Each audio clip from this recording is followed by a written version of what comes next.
یاسین آزاد صاحب، جو رد عمل ہے مریم کا اور بلاول کا، جو انہوں نے فرحت اللہ بابر کی ٹویٹس کو ری ٹویٹ کیا، تو اس سے مجھے لگتا یہ ہے کہ حکمراں اتحاد جو ہے وہ جوابی وار کے لیے تیار بیٹھا ہوا ہے. جو بھی فیصلہ آئے گا اس کے مطابق وہ ریئیکٹ کریں گے اور ریئیکٹ پاورفلی کریں گے. دیکھیں ندیم صاحب، سب سے پہلی بات یہ ہے کہ ہمارے ادارے جو ہیں اگر دستور کے مطابق چلیں اور ایک دوسرے کے معاملات میں مداخلت نہ کریں تو یہ سب سے زیادہ بہتر ہے. آپ نے عمران خان کا 3.5 سال کا دور دیکھا، اور اس 3.5 سال کے دوران عدلیہ نے کسی قسم کا کوئی کارروائی نہیں کی، لیکن موجودہ حکومت کے بنتے ہوئے ہی بہت سارے معاملات جو ہے نا چلنا شروع ہو گئے. آپ جو صورتحال ہے، جس سوال کے آپ جواب چاہتے ہیں، میرا جواب یہ ہے کہ جب سپریم کورٹ کے 6 سابق پریزیڈنٹ اور موجودہ پریزیڈنٹ ہم سپریم کورٹ میں گئے اور ہم نے متفقہ طور پر آنریبل سپریم کورٹ کی 3 بینچ سے ہم نے ریکویسٹ کی کہ بہتر یہی ہے کہ جتنی ریویو پٹیشن ہیں یا دوسری سپریم کورٹ بار کی پٹیشن ہے، اور اس کیس کو ایک ساتھ سنا جائے تاکہ یہ جو کرائسس اس ملک کے اندر آئینی طور پر آپ کے ججمنٹ کی وجہ سے ہوتے ہیں وہ ایک قسم کے ختم ہو جائیں. فل کورٹ کا ججمنٹ آ جائے گا تو معاملات کافی بہتری کی طرف چلے جائیں گے. تقریباً 3-4 گھنٹے تک صرف اس پوائنٹ پہ آرگومنٹ ہوتے رہے کہ کیا فل کورٹ بنانا چاہیے یا اسی بینچ کو کیس چلانا چاہیے. 3-4 گھنٹے کے وقفے کے بعد یہ فیصلہ کیا گیا کہ فل بینچ اس لیے نہیں بنا سکتے کہ جج صاحبان چھٹی پہ ہیں، وہ چھٹی سے آ نہیں سکتے اور سپٹمبر تک ہم ویٹ کر نہیں سکتے.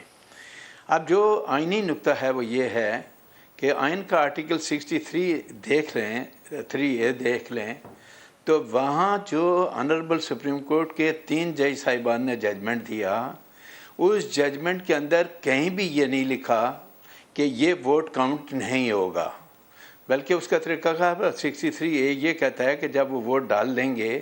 پارٹی ڈسپلن کے خلاف ڈالیں گے، ووٹ تو کاؤنٹ ہوگا لیکن اس کی کارروائی جو ہے پارٹی ایکٹ بعد میں کرے گا، جو آئین کا 63 پرووائڈ کرتا ہے. ہماری جو لیگل فیلڈ کے لوگ ہیں، ہمارا کہنا یہ ہے کہ جو 2 جج صاحبان کا ججمنٹ ہے وہ آئین کے آرٹیکل 63 کے عین مطابق ہے، چونکہ ان 2 کا پوائنٹ آف ویو یہ ہے کہ ہم اس معاملے کو نہیں لیں، ہمیں کسی قسم کی تشریح کی ضرورت نہیں ہے، چونکہ 63A پرووائڈ کرتا ہے ہر چیز کا حل. تو اب سوال یہ پیدا ہوتا ہے کہ جب ہر بات کا حل پیش کرتا تھا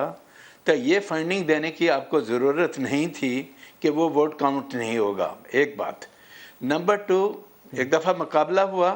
حمزہ شہباز 197 ووٹ لے کے وہ جیت کے، اور جیتنے کے بعد جو ادر سائڈ کینڈیڈیٹ تھا وہ بائیکاٹ کر کے چلے گئے. میرے نزدیک جب یہ الیکشن ہو گیا، ایک فریق بائیکاٹ کر کے اگر چلا جاتا ہے تو بہتر یہی تھا کہ اس معاملے کو ایز اٹ از رہنے دیں. اور لیکن چونکہ آپ نے ان 25 ووٹوں کو یہ کہہ دیا کہ یہ کاؤنٹ نہیں ہوگا، تو اس کی وجہ سے ایک لیگل کمپلیکیشن پیدا ہوئی. پھر یہ معاملہ سپریم کورٹ میں گیا. آنریبل سپریم کورٹ نے بجائے کوئی آرڈر کرنے کے 2 پارٹیوں کو کمپیل کیا کہ کوئی نہ کوئی کمپرومائز کریں،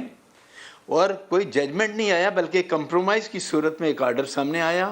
اور آپ نے اس کو مشروط کر دیا جو 20 سیٹوں پہ جنرل الیکشن ہو رہے تھے کہ اس کے بعد جا کے آپ کو جو ہے نا چیف منسٹر کا الیکشن کرانا ہے. مشروط کر دیا، انہوں نے مان لیا، اور وہ مشروط کر کے اب چونکہ جو پہلا ججمنٹ ہے 63A کا، اس ججمنٹ کے اندر آپ نے بالکل واضح طور پر یہ بات کہہ دی ہے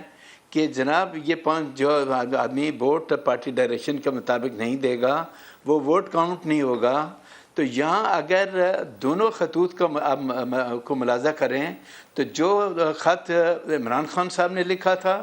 اور جو خط چودھری شجاعت صاحب نے لکھا تھا، دونوں کے کنٹینٹس کا مقصد ایک ہی ہے کہ پارٹی کے چیف نے یہ کہہ دیا کہ اور باقاعدہ واضح ڈائریکشن دے دی کہ آپ نے یہ ووٹ جو ہے حمزہ شریف کو دینا ہے. تو اب جب اگر پارٹی کی ڈائریکشن ہے، آپ 2 دن سے آپ لگاتار اس بات کو بحث کر رہے ہیں کہ پہلے آپ نے کہا کہ پارٹی چیف جو ہے از آل ان آل، وہ سب سے زیادہ پاورفل ہے، اور کل میں پورا دن آنریبل سپریم کورٹ میں رہا تو آنریبل سپریم کورٹ کا پوائنٹ آف ویو جو آبزرویشن آتے ہیں، میرے نزدیک وہ آبزرویشن چینل پہ نہیں آنے چاہیے. تو اس آبزرویشن میں ان کا کہنا یہ تھا کہ یہ جو صورتحال اب تبدیل ہو گئی، اور جو ججمنٹ 2018 میں یا 2015 میں جس میں آنریبل چیف آف جسٹس بھی پارٹی تھے، اور وہ ججمنٹ کے مطابق کل آنریبل سپریم کورٹ کا پوائنٹ آف ویو یہ